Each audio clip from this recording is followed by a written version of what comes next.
화요 민심열차 출발하겠습니다.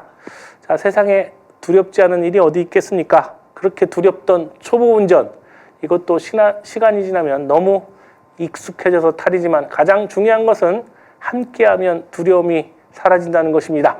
자, 우리는 한 번도 혼자인 적이 없었다는 것을 알면 두려움은 멀리 사라지고 없을 것입니다. 그런 의미에서 10월의 세 번째 주 화요 민심열차 힘차게 출발해 보겠습니다. 오늘도 김남기 박사님 함께 하셨습니다. 황 선생님 안녕하십니까? 네, 안녕하십니까? 자, 그럼 곧바로 이 지난주 민심은 어떤 변화가 있었는지 먼저 이 정당 지지율부터 살펴보도록 하겠습니다. 네, 자, 한국갤럽, 리얼미터 그리고 여론조사 꽃 조사를 평균을 냈죠. 이제 정당 지지율 먼저 살펴보겠습니다. 민주당은 평균 그러니까 지난주에 비해서 1.2%포인트가 상승을 했습니다. 반대로 국민의힘은 1.3%포인트가 하락을 했습니다. 그래서 격차는 2.4%포인트가 더 벌어졌습니다. 그러니까 민주당이 더 상승을 한 거죠. 여기서 이제 중요하게 볼 게 보수 진보 표집을 어떻게 됐는지 살펴봤는데요. 전체적으로 평균적으로 보면 보수 표집이 늘어났습니다. 그러니까 보수 표집이 늘어났는데도 불구하고 민주당 지지율이 더 좋아졌다는 거죠. 자, 먼저 전화 면접 방식인 한국갤럽 지금 3주 만에 발표를 했습니다. 민주당과 국민의힘 모두 1%포인트씩 상승을 했습니다. 그래서 지지율은 격차는 변동은 없습니다. 자, 그런데 보수 표집의 비율이 3% 정도 더 높아졌기 때문에 사실상 민주당 강세로 보는 게 맞을 것 같습니다. 여론조사 꽃 전화 면접은 민주당이 소폭 상승했고 국민의힘이 하락을 했습니다. 그래서 2.7%포인트 정도 격차가 더 벌어졌습니다. 여기서도 보수 표집의 비율이 1%포인트 정도 지금 늘었고요. 자, 이번 주 ARS 여론조사 꽃은 변동폭이 아주 컸습니다. 민주당 지지율이 격차가 8.5%포인트나 상승을 했습니다. 오차 범위를 벗어난 수치입니다. 지난주에 이례적으로 보수 표집이 좀 많았었거든요. 그런데 이 연휴가 끝나면서 진보 응답자가 늘어났습니다. 그 영향인 걸로 보여지고요. 또 같은 ARS 조사인 리얼미터는 유일하게 1.5포인트가 빠졌습니다. 격차가 이제 줄었지요. 이 역시 보수 표집이 3% 정도 늘어나면서 생긴 결과로 보여집니다. 아무튼 뭐 기분 좋은 소식이네요. 자, 이어서 이재명 대통령의 국정 지지도 이것도 한번 살펴보겠습니다. 예, 대통령 직무평가 4개 조사 모두 긍정이 뭐 상승을 했습니다. 표면적으로는. 자, 그런데 보수와 진보를 1대1로 가정한 NGI 지수에서는 여론조사 꽃만 1%포인트 상승을 했습니다. 그래서 이 직무평가는 뭐 지난주와 그렇게 큰 차이는 없다 이렇게 보는 게 맞을 것 같고요. 다만 이게 전체적으로 보면 지금 6대4입니다. 긍정이 6이고 부정이 4여서 지난 대선에 비하면 지금 한 10% 정도 더 긍정이 올라간 거 아니겠습니까? 그런 면에서는 나쁘지 않다 이렇게 보는 게 맞겠습니다. 자, 아무튼 한미 통상 협상 그리고 다음 주 이제 에이펙 기다리고 있죠. 한번 기대해 보겠습니다.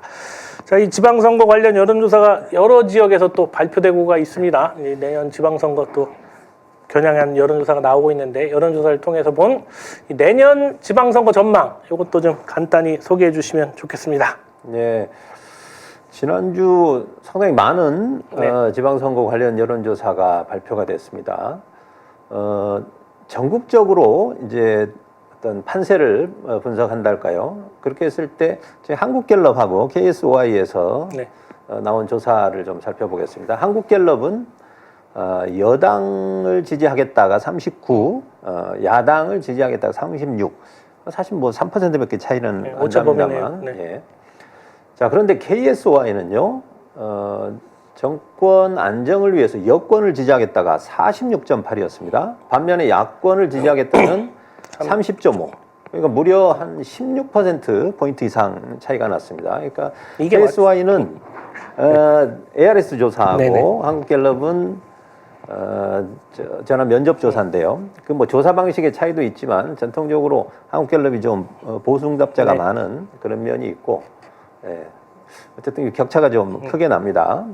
자, 이제 지역별로 좀 들어가 보면요. 자, 가장 관심이 많은 지역이 이제 서울과 부산 같습니다. 근데 서울, 부산은 지금 뉴스토마토와 주간조선에서 네. 이제 케이스테이트 리서치가 조사를 했는데요. 뉴스토마토는 아마 이제 보도를 많이 보셨을 겁니다. 오세훈과의 이제 서울 가상 대결에서 김민석 총리는 한 뭐 3, 4% 앞서는 네네. 걸로 나타났죠. 반면에 이제 강훈식 비서실장과 조국당 지금 비대위원장이죠. 약간 뭐 박빙 열세 정도로 나타났습니다. 주간조선은 이제 가상 대결은 없었고요. 네. 앞서처럼 이제 물어봤는데, 자, 여당을 지지할 것이냐 또는 여당을 견제할 것이냐 이렇게 물었을 때 서울인데 그러니까 여권 지지가 50%가 나왔고 네. 야권 지지가 42%가 나왔습니다. 그런 면에서 보면 지금 오세훈의 어떤 지명도 때문에 지금 뭐 좀 박빙 혼전으로 보이기는 합니다만 전체적인 구도에 있어서는 거의 10% 가까이 이 차이가 난다 이렇게 볼 수 있겠습니다. 자, 그리고 부산은요, 마찬가지 조사에서 전재수 현 장관이 작은 차이긴 합니다만 오차 범위 이내인데 뭐 박빙 우세로 나타났고요. 다만 이제 다른 후보들은 조금 열세인 걸로 나타났습니다. 그런데 이 조사에서 마찬가지로 주간조선 조사에서는 여당을 지지하겠다가 50, 야당을 지지하겠다가 40으로 나타났기 때문에 부산 역시 지금 후보를 대입했을 때는 지금 많이 붙었습니다만 구도상으로는 상당히 앞서 있다고 볼 수 있겠고요. 지금 부산과 함께 이제 경남 지역에 대한 조사가 있었습니다. 이제 경남신문이 한국갤럽에 의뢰한 것인데요. 정당 지지율을 봤더니 민주당이 32, 국민의힘이 36. 물론 차이는 있습니다만 4% 정도 차범위 내고요. 그런데 이제 도지사 선호도 막상 이제 투표로 적용을 했을 때는 민주당 지지하겠다가 31, 국민의힘이 39로 나왔는데요. 네. 여기는 지금 김경수 지사가 있죠. 그러니까 아마 이제 본격적인 선거전이 되면 가까이 더 붙을 수 있는 걸로 저는 그렇게 보여집니다. 네. 자, 인천일보에서 수도권인 경기도와 인천시 조사가 있었습니다. 인천일보가 한길리서치에 의뢰를 했는데요. 네. 먼저 경기도는 전체 조사에서는 김동연 현 지사가 17.2로 1위를 기록했고 추미애 한준호 의원 순이었는데요. 반면에 민주당 지지층만 놓고 조사를 했을 때는 추미애 의원이 1위로 나타났습니다. 이 부분은 지금 이제 현역 프리미엄을 사실 크게 누리지 못하고 네네, 있는 맞습니다. 거고 나머지 후보들 중에 한 명으로 이제 추려질 경우 김동연 지사랑 1대1 구도가 된다면 격차는 훨씬 더 벌어질 수 있지 않을까 이렇게 보여집니다. 인천 조사에서는요, 박찬대 의원이 압도적으로 좀 높은 걸로 나타났고요. 야당에서는 이종복 지사가 마찬가지여서 뭐 둘의 대결이 될 수는 있습니다만 문제는 이제 박찬대 의원이 출마를 할 것이냐. 할지 여부가 오히려 이제 관심사가 될 것 같습니다. 그런데 여기 조사에서는 지금 유선 비율이 10% 내외가 경기도가 12% 정도 유선이 포함됐고 인천도 한 9%가 들어갔거든요. 정당 지지율을 보면 민주당이 모두 크게 앞서고 있습니다. 그래서 제가 보기에는 이 인천과 경기는 사실 민주당 후보는 누가 나가도 사실 이길 것이다. 예, 이길 수 있지 않을까 이렇게 이제 보고 있습니다. 자, 그 굿모닝 충청에서 대전 충남 조사가 있었습니다. 여기에서는 전 단체장 출신인 허태전 전 대전시장과 양승조 전 충남지사가 뭐 좀 크게 앞서는 걸로, 그리고 정당 지지율에 있어서도 민주당이 뭐 거의 10% 또는 뭐 15% 이상 이렇게 앞서는 걸로 해서 대전 충남도 여유 있게 이길 수 있지 않을까 이렇게 생각을 합니다. 대구 경북 조사도 있었는데요. 영남 7후보가 리얼미터에 의뢰했습니다. 네. 근데 이제 정당 지지율만 살펴봤더니 대구 경북 모두 한 25대 57 또는 58 이렇게 해서 아직 그 네. 정당 지지율에는 큰 차이가 있었고 눈에 띄는 것은 대구에서는 이진숙 네. 전 방통위원장이 가장 앞서는 걸로 나타났고요. 우리 민주당 쪽에서는 김부겸 전 총리가 가장 앞서는 걸로 나타났습니다. 경북에서는 이철우 현 지사가 앞서고 있고 지금 민주당에는 딱히 이렇게 후보군이 나타난 없죠. 후보가 없는데요. 지금 권오을 보훈장관 정도가 이제 얘기가 되고 있는 것 같습니다. 이제 기초단체장도 여러 발표가 됐는데요. 제가 눈에 띄는 것은 경기도 이천. 경기도 이천이 지난 총선에서 민주당이 진 지역입니다. 여러분 아시는 법사위에 국민의힘 송석준 의원 지역구입니다. 그러니까 우리가 이제 지난 총선에서도 졌던 지역인데 정당 지지율을 살펴봤더니 오차범위 내긴 하지만 우리가 앞서는 걸로 그러니까 리서치 뷰어에서 조사를 했는데요. 뭐 39대 한 34 이 정도는 한 5% 정도 지금 앞서는 걸로 보기 때문에 지난 총선에서 지던 것도 우리가 이길 수 있다 이렇게 이제 보는 게 맞겠습니다. 네. 전체적으로는 지금 말씀 들어보면 민주당이 다소 앞서는 분위기는 합니다만 아직 확실히 우세를 점하지 못해서 안심하기에는 좀 이른 것 같습니다. 박사님, 그래서 하나 더 좀 여쭙고 싶은 게 있는데요. 그 큰 틀에서 지금 뭐 책을 2권이나 내셨잖아요. 선거와 관련해서 이 내년 지방선거에 민주당 이길 수 있는 전략 이런 게 있다면 좀 소개 부탁드리겠습니다. 예, 근데 지난 총선 한번 보십시오. 네. 사실 총선 직전에 몇 달 전에 뭐 이렇게 전망이 엇갈렸지 않습니까? 자, 그런데 당시 윤석열 정권의 실정이 있었고 국민들은 엄중하게 표로서 심판을 합니다. 지금 현재 정치권의 판세를 보시면 지금 여론조사에는 이렇게 나타나고 있지만 실제 선거에서는 오히려 지난 총선보다도 훨씬 더 벌어진 그런 결과가 나타날 걸로 보는데요. 가장 중요한 거는 지금 이재명 대통령의 국정 평가가 지금 긍정이 6대 4로 크게 앞서고 있지 않습니까? 이런 부분이 내년 지방선거의 어떤 압승을 보여주는 거고요. 이재명 대통령 자체가 기초 또는 광역 단체장으로서 그야말로 성공적인 지방자치를 했던 모범이고 그걸 바탕으로 해서 대통령까지 된 거 아니겠습니까? 그래서 사실은 민주당이 다른 거 할 거 없습니다. 이재명 대통령을 따라하기만 해도 저는 된다고 보고요. 그를 넘어서 이제 어떤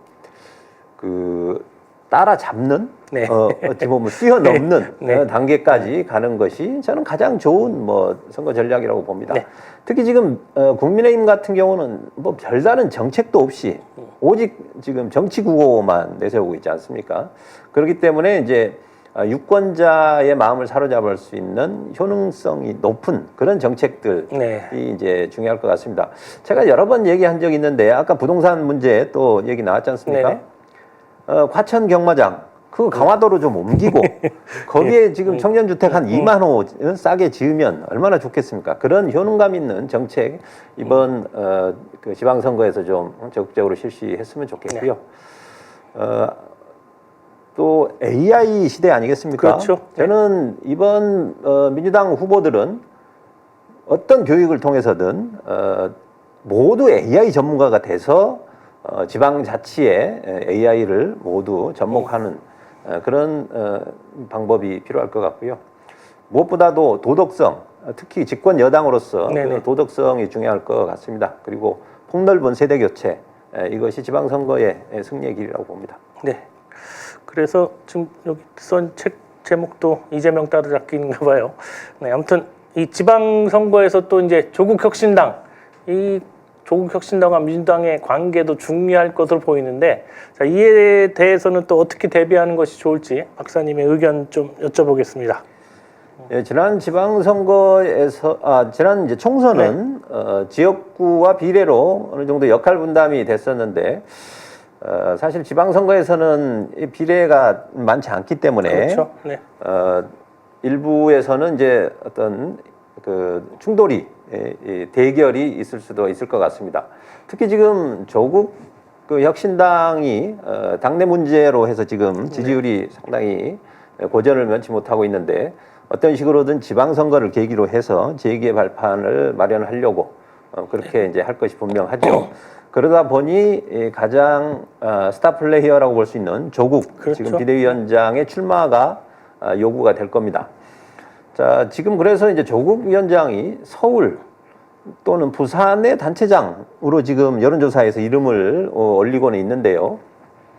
물론 민주당 후보하고 지금 어깨를 나란히 하고 있긴 합니다만, 뭐 인지도 탓이긴 하고 지금 야당에서 보면 이준석 의원과 좀 비슷한 위치입니다. 그러니까 인지도는 높지만 당세가 약하기 때문에 이 다자 대결에서는 어느 정도 위치가 있습니다만 그렇기 때문에 이제 현실적으로 그 선거 범위가 넓은 광역단체장 출마는 좀 어렵지 않을까 저는 이제 이렇게 보고요. 그렇다면 국회의원 보궐선거 출마 가능성은 있어 보입니다.